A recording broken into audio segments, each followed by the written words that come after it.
Okay, so new video. This one is hopefully going to be pretty short, but I always say that and they're never short. It's about not eroding your edge. First of all, it's about understanding your edge and then not eroding your edge as you continue to grow the business. So I'll give you a practical example of this. Right now in our business, and especially when we were scaling our first e-commerce business, our edge was long form creatives. More people are using them now, but back then not as many people were using them. And our edge was also just the ability to pump out a serious number of these long form creatives, put them in the ad account, get fast feedback loops and iterate on them. And I was in a lot of the ads as the spokesperson. And those were kind of the two advantages that allowed us to scale quite big and then eventually exit the business. Now, I didn't really know those were the edges at the time, and it's only upon reflection on a mistake I made that kind of nearly tanked the business that I realized those were the advantages.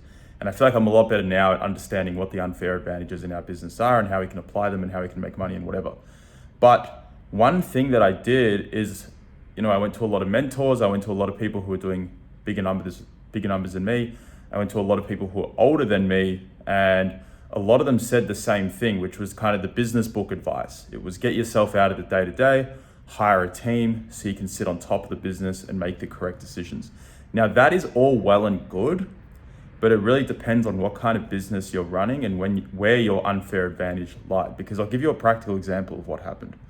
What allowed the business to grow was me literally sitting down and scripting out VSLs, filming them, putting them in the ad account that day, iterating on them the next day, and then getting really, really fast feedback loops to then scale. And some of those ads were getting, $1 million of spend, $2 million of spend. So that was a key reason as to why the business scaled up so high. Now, the mistake I made was I hired copywriters. Those copywriters, one, weren't as good as me. Two, they were slower than me.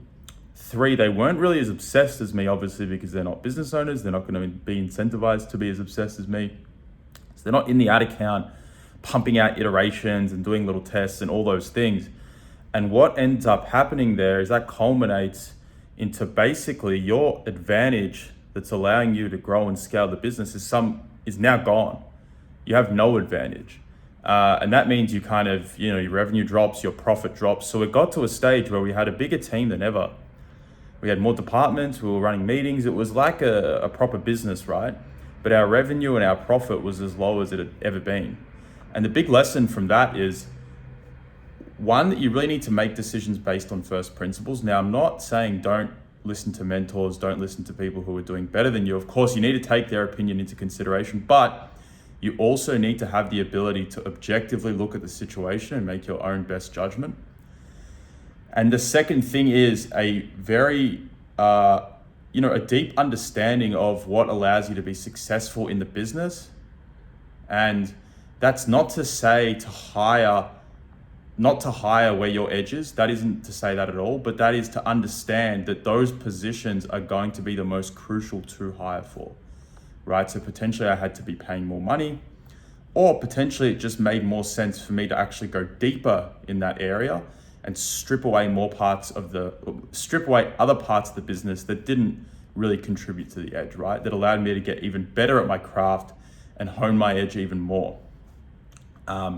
And a lot of the time when you're kind of sub $100 million a year, sub $50 million a year, I had a friend who I'm pretty sure is at 9-figure run rate, and he was still writing all the VSLs, 17-minute VSLs that were going into the ad account, and they were at, $100 million a year run rate, right? So you can get to a pretty big level with you still doing a few of the key things in the business if they are the things that are actually allowing you to scale. So yeah, shorter video. I'm going to cap it there. Let me know what you think.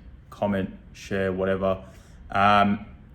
Obviously it may not be that applicable to beginners, but yeah, let me know what you think anyway.